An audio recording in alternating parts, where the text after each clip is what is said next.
From KMUW Wichita, From Toronto, Ontario, And from Armilla, Spain. this is You're Saying It Wrong. Let's talk words.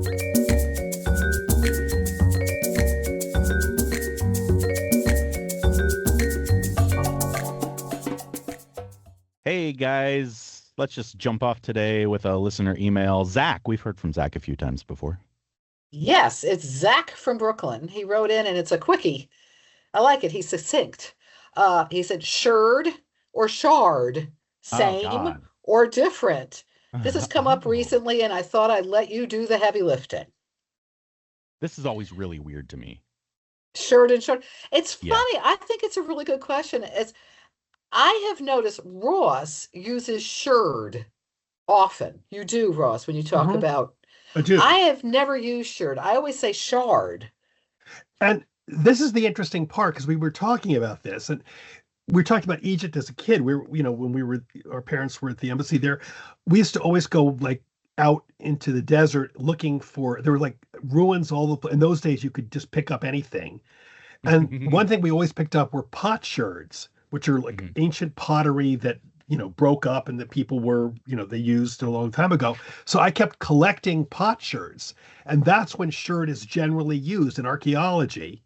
Sherd is more of an archaeological term, meaning basically a fragment of a pot. Shard is usually more general. Yeah, that sense. something, anything could have broken and left a pointy bit or something. Yeah. Yeah. Well, Yes, so I don't think I've ever said, but you could use shard for the things we picked up too. Right, you could. And that's interesting because I didn't really realize the distinction in my head. But I do think if, for example, glass was broken, I'd say pick up the shards. I don't think I'd say pick up the shards. I think Would you with glass? I think I would. I think I sort of knew without knowing is what I was thinking more about it. I can't put it like now because now we know the difference. I can't Well, say the problem it. I'm having is now they both sound like alike, and my head's going because I think I would say pick up the pieces of glass, frankly. Oh no, but I'm saying I agree with that too. But if I said, Kathy, there are a bunch of glass shards, would I say shards or shards? I don't know. I think I would. I don't think you would say glass shards. I don't know. I say pot shards, but I can't hear glass shards. I can't either. So I think I would have say shards of glass or glass shards. But I think you're right. I would say pick up the pieces of glass. I think it's the same thing.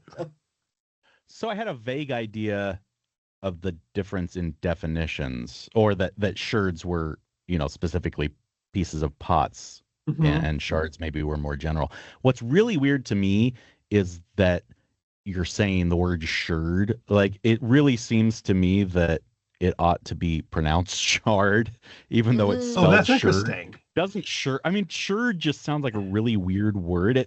What it feels like is like the British Derby, Derby, Derby. which is Pronounced Darby, right? yeah. So it feels like shard ought to be pronounced shard, even though it's spelled shard. I mean, you see what I mean? Well, it just sounds really funny to hear the word shard over and over. Well, it's interesting because to you guys it does. But again, I'm thinking back on being a kid in Egypt, picking up potsherds. And shard to me is the default. It's actually really interesting. Well, they're saying here, etymologically, it was also pot scarth from the Middle English scarth, meaning a pottery fragment. No, the SC though is pronounced sh in Old English. Right, but I'm spelling it so you can see what you see. You know what I mean? See, yeah. Which came from the Old Norse scotto, which came from the Old English, but then it is more of an a than an It's EASCEARD, which would be scared, wouldn't it be scared? Yeah. No, shard. So the two words, I mean, they came from the same place. Yeah. Right. So when did shard become a thing that people were talking about? Do you have any idea? Well, Fletcher, I'm going to say that's a very good question. And one of us is going to have to type very quickly. Yeah. Well, we have basically potsherd comes from the mid 14th century, or the 1400s. Yeah. Okay. Oh. Okay. So no, actually, 14th century, 1300s. So I guess it came in then that it was called sherd. But the Middle English, though, looks more like shord.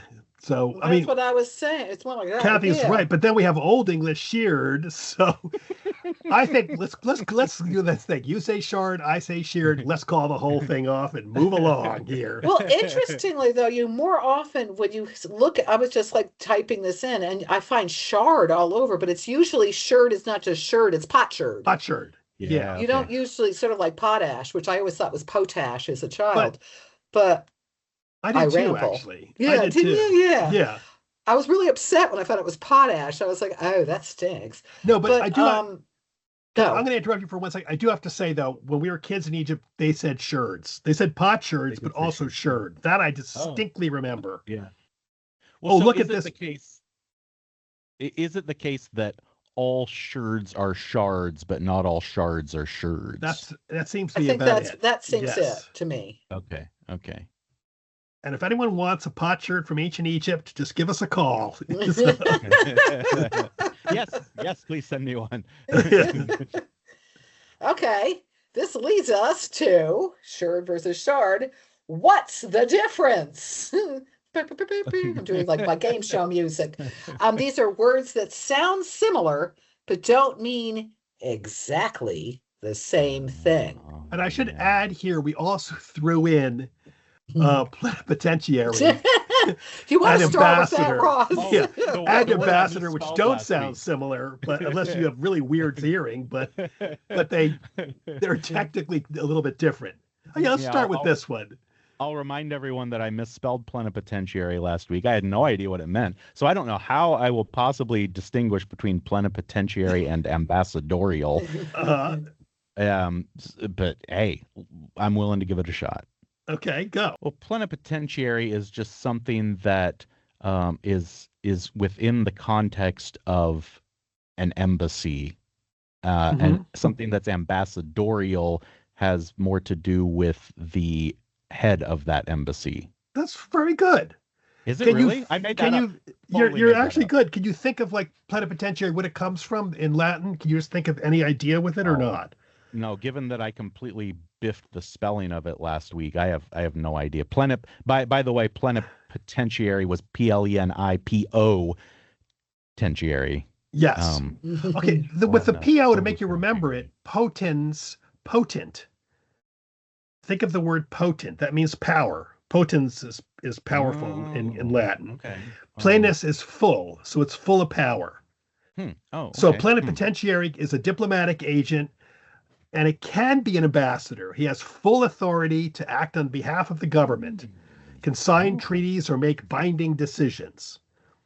So a lot of times, so basically plenipotentiary, you can be an ambassador, but you can also be I remember this diplomatic title when I was a guy, ambassador extraordinary and plenipotentiary. Describing ambassador extraordinary? Yes, extraordinary. But I always thought it was funny because it sounds sort of like you're an extraordinary, amazing ambassador. So whatever. It's starting to sound like a Gilbert and Sullivan opera or something. It does. So plenipotentiary, it can be a noun, like you're a plenipotentiary or a diplomatic agent with full powers. But you can be an ambassador plenipotentiary, which means you're an ambassador with full powers. Wow. So there we go. So next time, Pletcher, you're a diplomatic reception, you can wax very rapsonically on the... Excuse me, are you an ambassador extraordinary? I know. I like it. Now, moving along to two words that are very similar, but mean very different. Venal and venial. Oof. Venal and venial. I'm not sure which is which, and one of them I don't know at all the definition of. Then this is really hard for me. Venal is venal like just kind of base, like instinct, based in instinct or something. Well, you're kind of close. It's basically someone is capable of being obtained for a price, corruptible, or it can be offered for sale from an older meaning. Okay. I mean, so the we talk about is it venal sins? It's not venial sins. No. It is venial sins. Yes. Okay. okay, venal then, like if you could buy me off. Right. Right? Okay. And venial. Well, I don't know then. What does venial mean? I guess I know what, I guess venial sins are not the mortal sins, right? Right. Good. They're the minor ones. We can pardon that one. It's just a venial sin. Just go there and say 89 Hail Marys and you're fine. Yeah. Right, but what does it actually mean, like not so bad? What does it mean?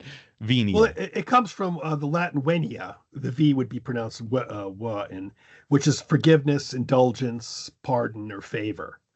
Okay, forgivable. Yes. Yeah. Okay, practical. That was a practical question or a practicable question? What's the difference between the two? Practical and practicable. Practicable. This is good. This is actually really good to do today because I will learn a lot. Because a lot of these words you sort of know and you get from the context of whatever you're reading, but they're really easy just to skip past and not to go look up. So I I really appreciate this, guys. Practical is something that I don't know, that that's commonsensical, I guess, that is you can use in practical life. I don't know. We know what practical means, right? I'm having trouble finding other words to say practical. Practicable, is that like something that can be practiced or you're getting there. That's that's really pretty much it, though. I would say, because practical, you can put it into use or something. I think it's like feasible. Yeah, practicable. That's yeah. It's something that you can do, you can perform it, you can capable of being used, is what it began being used in the 1700s. So yeah, you got it, Fletcher. I think you're right. More or less, except that I had trouble finding other words to define practical, but I think we generally know what practical means, right? Practical and practicable. I like that. Okay, the next set of words, I'll go ahead and read them since you sent them to me. Stanch and staunch. Yep. This was really interesting, this word. I just saw it used a couple days ago in the news. Trump is trying to stanch and then they went on. But I'm not gonna. I just thought that'll give it away. But sure. Well, you can stanch the bleeding or something, right? It's to stop it from happening. Stop the flow. You got it. Good. And people often use staunch there. So much so that I'm starting to wonder if you could, like, if it's actually okay to say staunch. Exactly. This is one where I always say that I'm not persnickety, and this one I'm persnickety about. I'm just like with Kathy on this. I hate staunch the flow. Yes. You're bleeding, you stanch the flow. You do not staunch the flow. I agree. But staunch is much more common now. And the interesting thing is we plugged it into the Ngram viewer, and in books, staunch the flow is more common now than stanch the flow. In the 1980s, they started splitting. Stanch went up, stanch went down, staunch went up. So yeah, I think that we're going to lose stanch, frankly. I think you're right. It feels a lot like champing at the bit. I was going to say the same thing, precisely. Yeah. I think it's very similar. And both of which are pet peeves of mine. It's true. It's champ at the bit, stanch the flow. So staunch is an adjective, though, right? Like a staunch conservative or something. Somebody who is, I don't want to say rigid, but firm. Standing good. Firm. That's exactly interestingly, it initially came from being watertight, impervious to water. Oh no, that's staunch. Yeah, staunch. That's what we're talking about. So initially, it was like, that's staunch. That boat is a staunch boat. Yeah. I guess it became more figurative in terms of. What? But they both come from the same Latin word to stand, stare, to stand. So they both have the similar origin way in the past, and both have an effect like Kathy just said, water type, but which in effect, which you're saying firms, you're not going to be bleeding in that sense. So you could make an argument where staunch in a way would work. I still don't like but it. Stanch means stop the flow of I something. completely agree. Staunch does not. I completely agree. But I think I think it's okay to still be a little bit annoyed by that as long as you acknowledge that you're losing that battle. Yes. Yeah. And as long as I acknowledge it's really a minor battle. It doesn't really matter. Yes, very much so, yes. But it's funny though, because the other day someone said chomping at the bit, and I can't help it. I just like, I didn't say anything, but I almost said like, it's champing, but I didn't. I beg your pardon. Okay, this is an interesting one. And this is sort of interesting because how language can, if you're learning the language, it can be really a problem. Childlike and childish. I bet you know the difference instinctively. But to a learner of English, this could be rough. Yeah. Let's see if I can verbalize this. Childlike is, well, like a child. So maybe potentially wide-eyed and curious about the world. Childish is more like immature. Yeah, you got it. Perfect. Yeah. And that one really gets me though, because if you're learning, I mean, because basically like and the ish are both making it, adjectives, and they're both technically sort of the same. But we instinctively know that childlike is like wide-eyed and innocent and good. And childish is, oh, shut up. Stop screaming. It's interesting though, that the whole concept of the puerile child that you want to like put in a closet or something started in the 15th century. Oh, okay. Well, so we've always hated children, is what you're saying. Whereas childlike, so you had childish was the adjective first. Oh, okay. First came childish, then came childlike. Childlike. Yeah, well, I mean, if you've got childish and it means something bad, you're going to need a different word for something that's good about children. Once people realize that, children are actually pretty cool, they needed a word for that, right? You know what, though? You probably wouldn't call a child childlike, but you would call a child childish. No. Yes. You're being childish. Yeah, well, I'm 6 years old, Yeah, you're right, Fletcher. Stuff it, Dad.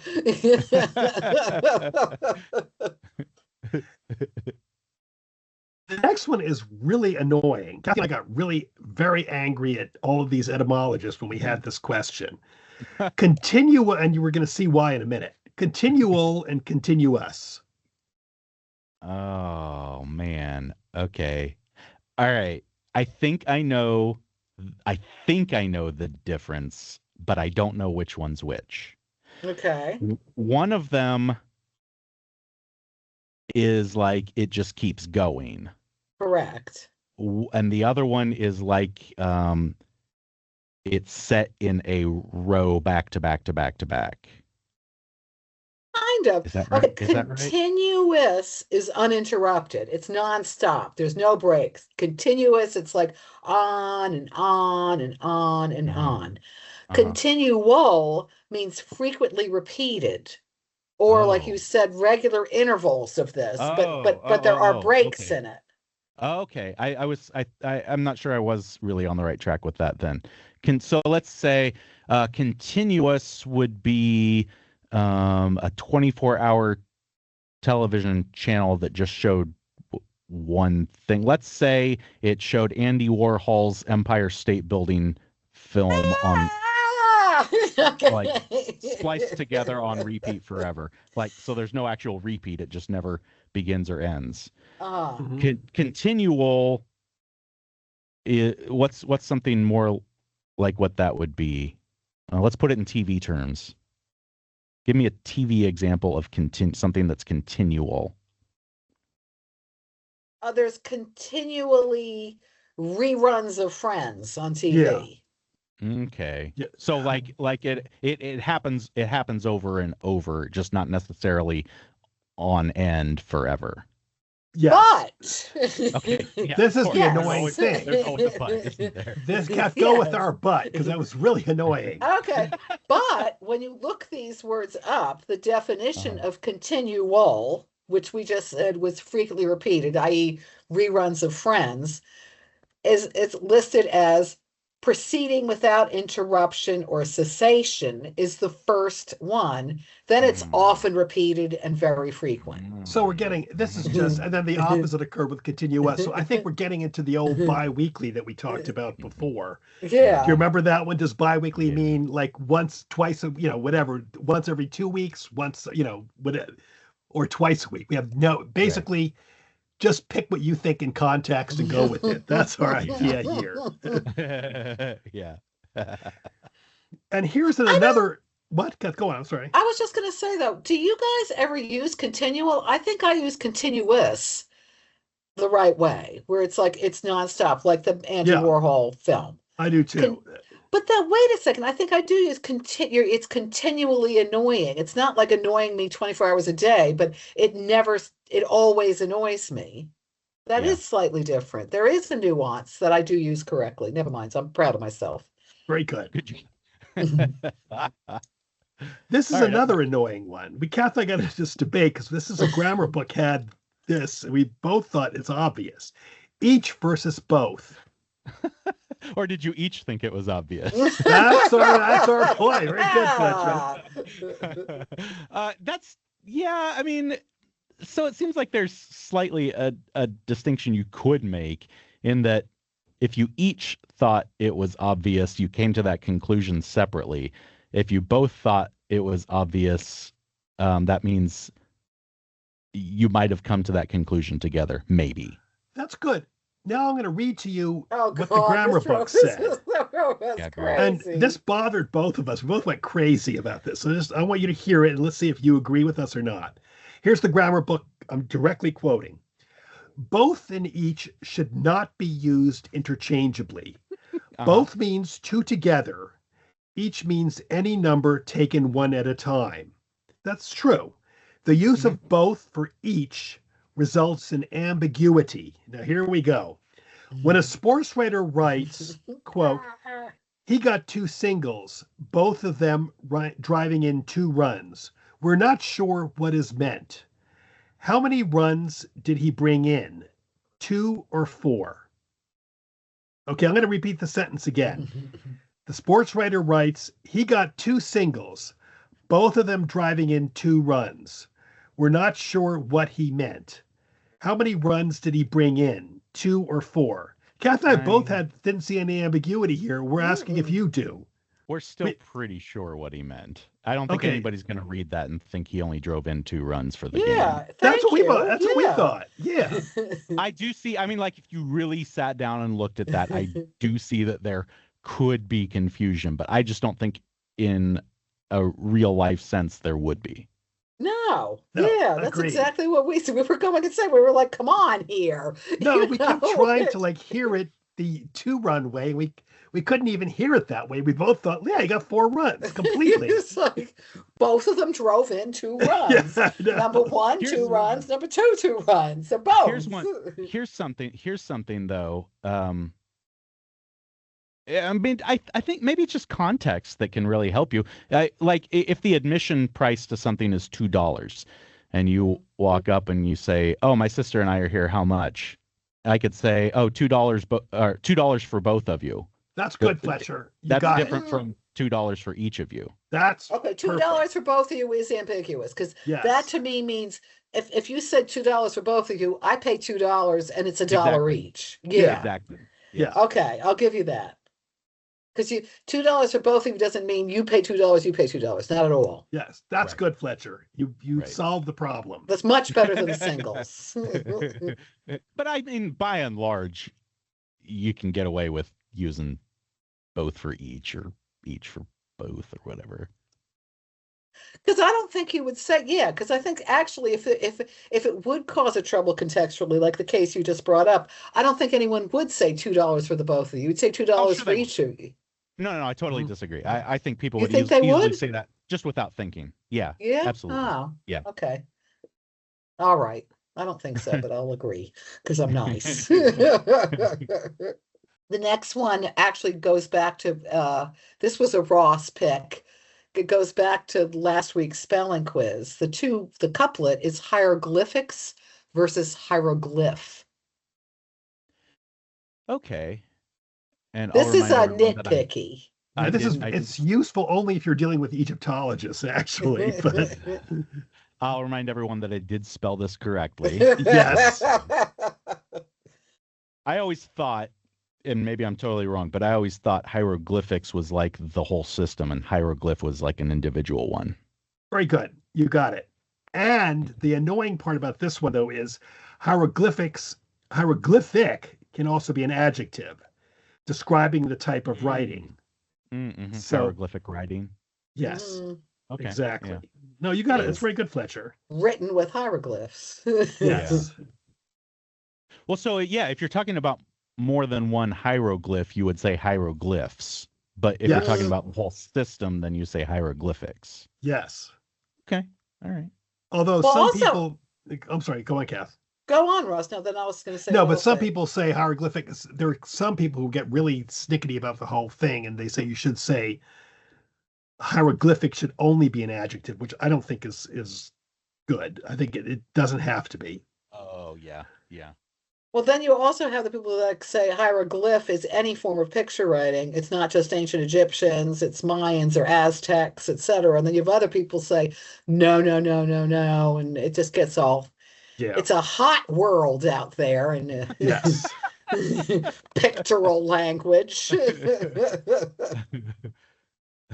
So are you unsatisfied with our debate so far, or are you dissatisfied? And can you explain to us the difference between the two? This is another pet peeve of mine, incidentally. We have three now: champing at the bit, and this one definitely is bothersome to me. Okay. Yeah, how do you feel about this one? I don't mind it the way you do, because we had this about disinterested and uninterested. Remember? Yeah, we did. You guys were pickier than I about it. This one, I would, I understand the difference, but well, the way it feels to me, and as with a lot of these, I don't actually know the dictionary definition difference, but the way it feels to me is if I'm unsatisfied, I simply am not satisfied. Right. Like but dissatisfied means I'm feeling actively annoyed or bothered by not being satisfied. Yeah, that's pretty good. That's kind of, because I mean, technically it's usually the former. Unsatisfied is, as you said, not satisfied, and dissatisfied is you're showing your lack of satisfaction. Yeah, I don't think it's a big, Kath, I don't think it's a big deal though. It just still gets to me. Go on, I'm sorry. It doesn't bother me. Like,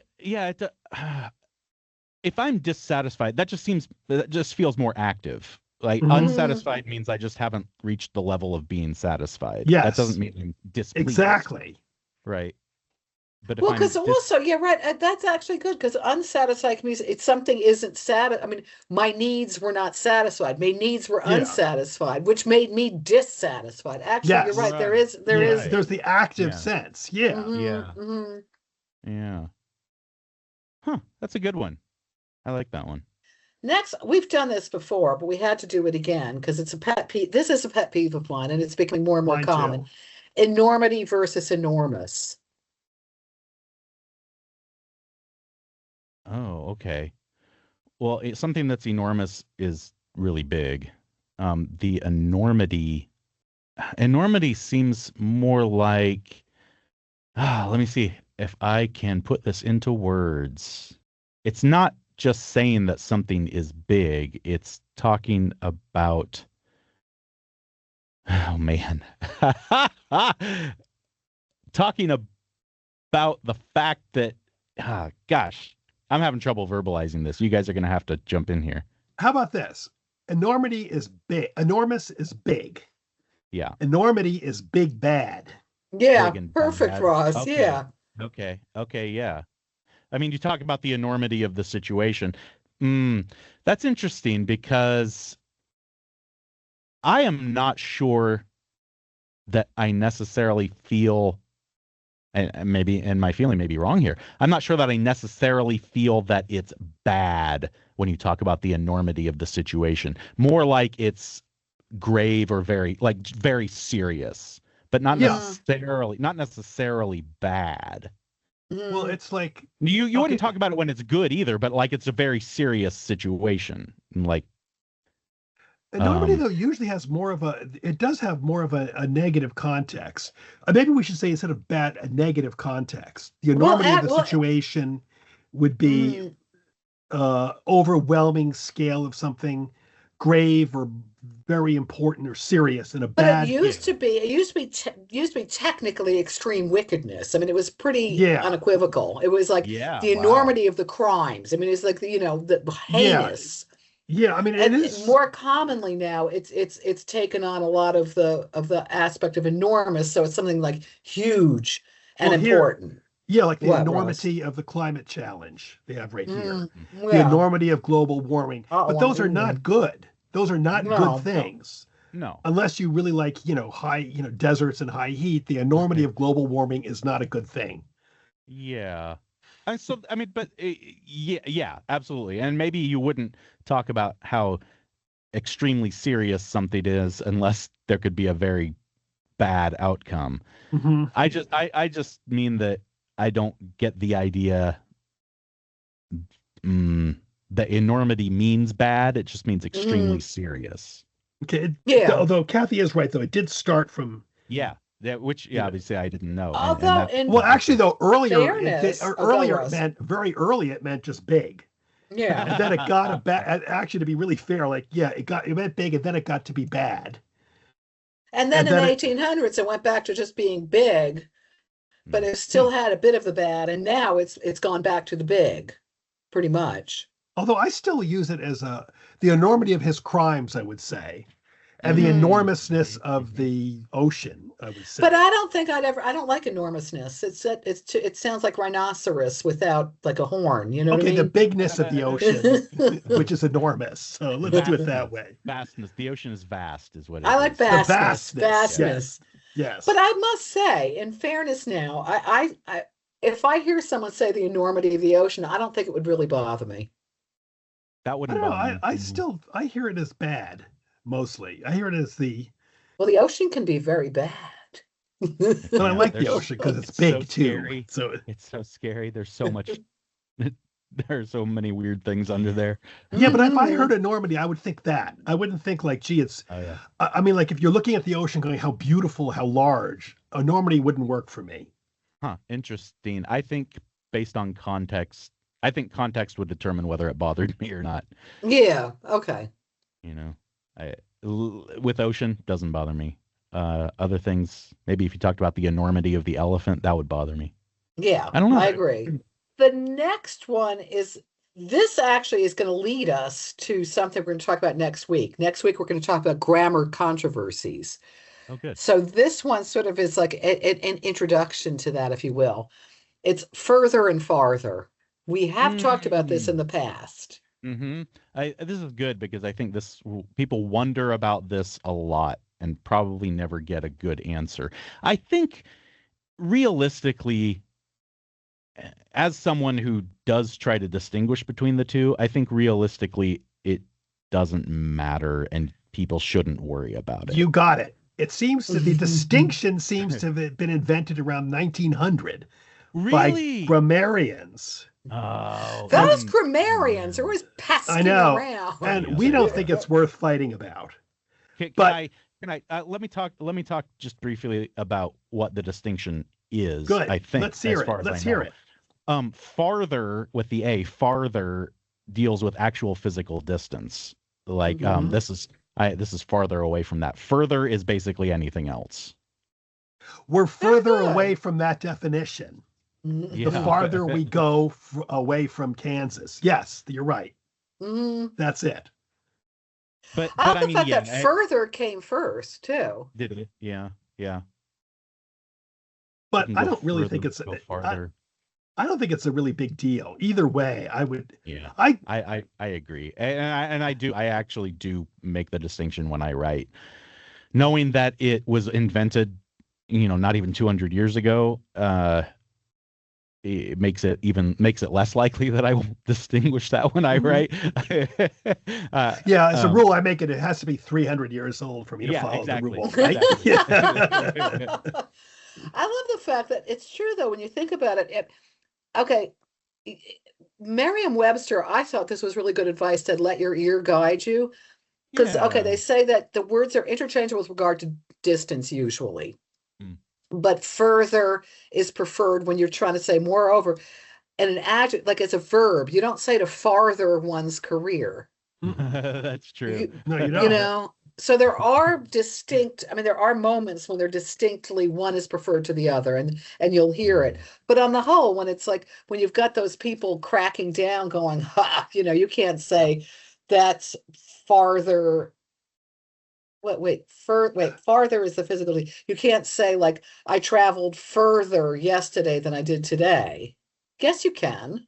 But I think it's really funny that when you're saying it, I really use I didn't even realize it until 2 minutes ago. You do use the distinction. Yeah, when you just said I traveled further away, I would have thought, no, it's farther. I mean, I would think in my head. I wouldn't have told you that, but Kathy's wrong here. It's farther away. Like I've said before, I mean, I notice it in news stories all the time, and I think to myself, oh no, that should be the other way. But man, is that really any way to live your life? No, I don't love that about myself, I thought I'm in the same boat as you. I hate myself right now because I'm doing the same thing. I didn't even realize I do it. No, Kathy, it's farther.